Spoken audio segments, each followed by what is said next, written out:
en nuestros estudios a Luzmeli Reyes, directora ejecutiva de Efecto Cocuyo, periodista venezolana. Luzmeli, es un gusto que estés con nosotros. Gracias, Idania. No, gracias a ti por estar aquí. A ver, la dinámica de la información en relación a Venezuela en las últimas horas varía tanto que hoy puedo comentar que el programa lo cambiamos 3 veces, más o menos. Hicimos una planificación en la mañana, lo cambiamos en horas de mediodía y evidentemente después de la aparición de Leopoldo había que cambiarlo, hubo que cambiarlo otra vez. Y quiero comenzar precisamente por allí. ¿Tuviste la oportunidad de ver a Leopoldo? Escuché lo que dijo. Lo escuché porque estaba justamente esperando para estar aquí en el programa contigo. ¿Qué? No cómo interpretar, es decir, ¿qué efecto tiene Leopoldo López en este momento? Yo, la verdad que no pensé que estando dentro de la embajada fuese a declarar. Creo que los que escuchamos a Leopoldo y después revisé lo que había dicho, ahí todavía de todas maneras quedan muchas dudas sobre lo que ocurrió el 30 de abril y creo que hace falta que esas dudas se clarifiquen. Por ejemplo, han surgido versiones que esa operación fue adelantada, por ejemplo, eso no quedó claro hoy. Leopoldo ha dicho que estuvo en conversaciones con distintas personas, con efectivos militares generales durante las últimas 3 semanas. Bueno, hacía falta también que respondiera si había tenido conversaciones, por ejemplo, con funcionarios del Tribunal Supremo de Justicia, que de acuerdo con las distintas versiones de personas que son conocedoras de de toda esta coalición de la que bien habló Leopoldo, han dicho que estaban también involucrados en esta gran operación. En alguna parte del programa tuve la oportunidad de conversar con Sebastiana Barraez. Y Sebastiana decía, en relación a estas dudas que tenemos todos, que todos queremos saber, que nos cuenten, que nos digan, que lo peor que podía hacerse en este momento era precisamente respondernos todas esas preguntas y todas esas dudas. Porque al final, ella dice que la oposición venezolana nunca ha terminado de entender que es mejor permanecer callados y no hablar y proteger a quienes puedan estar dentro. Porque si seguimos el hilo de lo que han dicho, pues habría mucha gente que todavía está allá adentro, ¿no? Sí, yo también creo que no solamente la oposición no ha aprendido a quedarse callada, en este momento había todo este acuerdo aparente que además también Bolton habló sobre esto, pero creo que se han dado acciones premeditadas, es la impresión que tengo después de que uno ha ido recogiendo información. Y también tengo mis dudas sobre si grupos de la oposición venezolana realmente han entendido cómo es el pensamiento de aquellas personas que aún permanecen con el gobierno de Nicolás Maduro. ¿Por qué lo dices? Es decir, ¿cuál es ese...? Porque al final eso sería un puente que nos conduzca a lograr ese apoyo que siempre sentimos que falta. Sí, creo que, por ejemplo, cuando vimos las declaraciones del general Ceballos, por ejemplo, que decía que ellos están dispuestos a dejarse apoyar, pero no a dejarse dirigir por alguien desde afuera.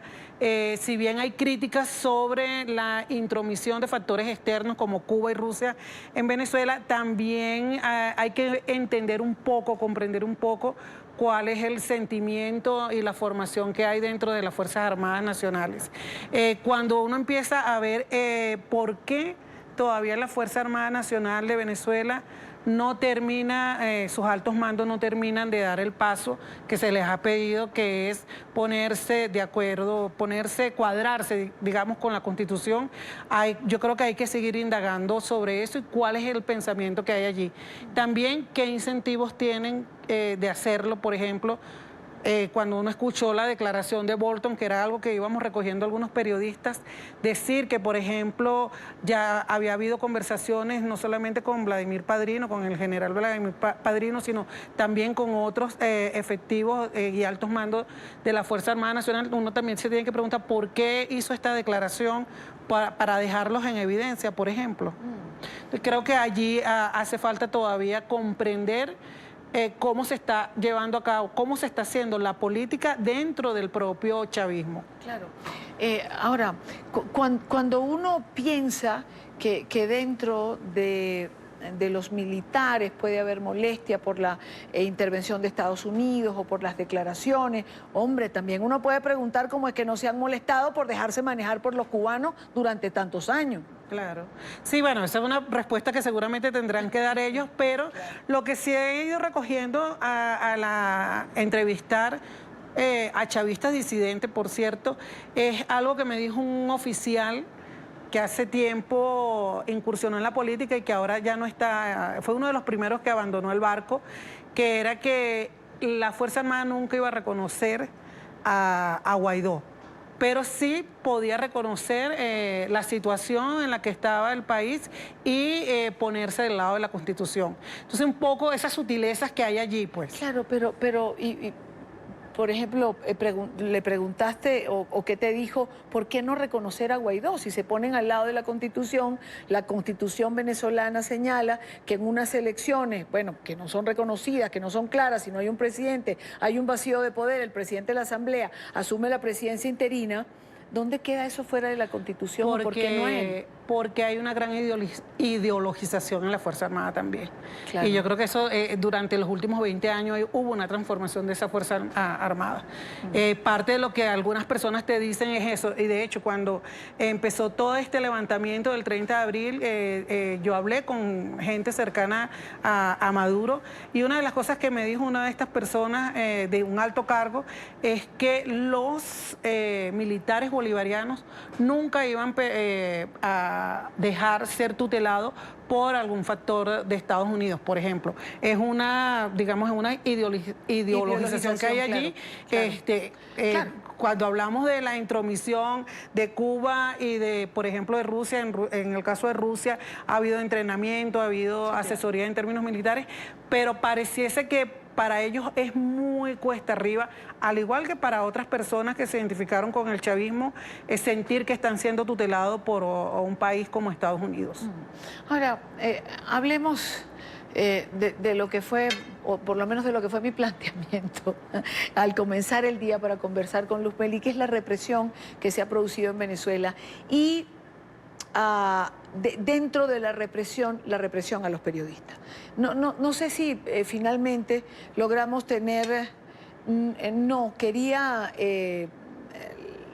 una portada, creo que era El Informador, que hoy traía a un funcionario del FAES diciendo no queremos periodistas aquí.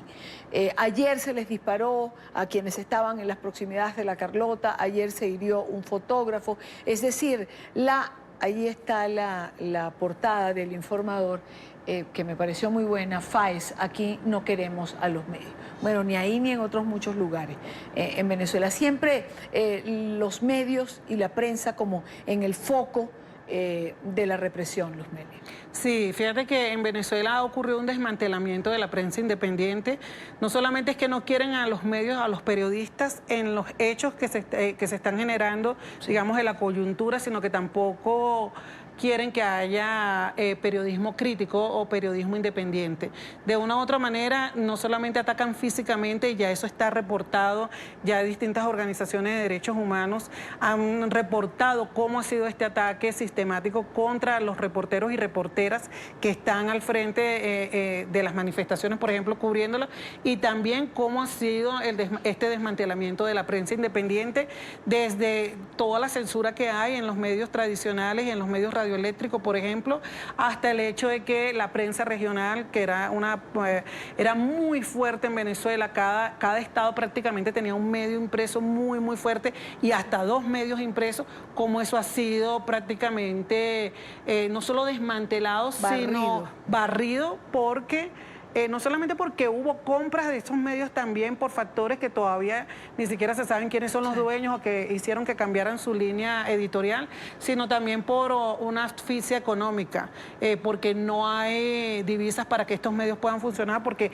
no hay, por ejemplo, insumos, no hay tinta, no hay papel. Es decir, que Venezuela en este momento es un país en el que prácticamente la información no circula, y a mí lo que realmente me preocupa de todo esto, aparte de que la gente no se está informando adecuadamente, es que es difícil hablar de que haya una opinión pública en Venezuela en los términos, digamos, tradicionales. Claro. Ahora, así como han sido barridos los medios tradicionales, también hay una cantera de nuevos medios que hacen un esfuerzo infinito para mantener informado a quien tiene acceso a ellos.